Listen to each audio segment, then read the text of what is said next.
Jóvenes de nuestra iglesia nos tienen un signo bonita, de luz.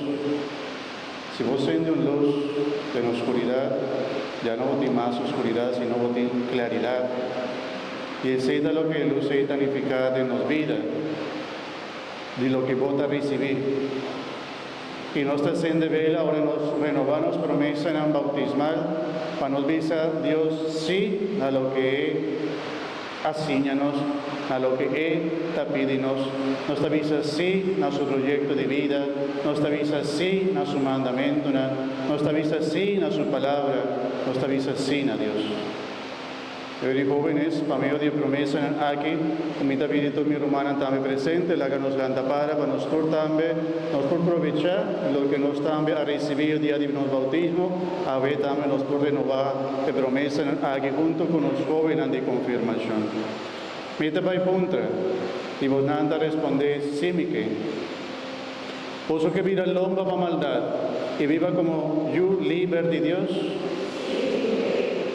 Vos que evita trampa de diablo para su maldad, no domina vos. Vos que renuncian a Satanás, tada de picar y rey de maldad.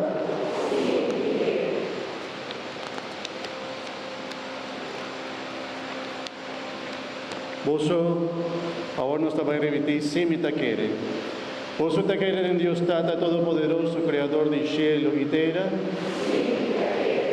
Vos te quiere de Jesucristo, su único yo, no Señor, con nace de la Virgen María, con a crucificado con amor y con anadera, a resucitar por de muerte y aborta sinta, na mandrese di tata.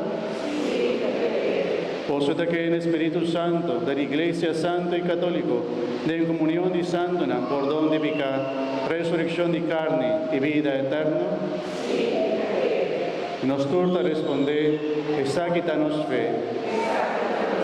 Esa que da fe de iglesia, es fe con nuestra profesar con orgullo, de Jesucristo nuestro Señor. Amén.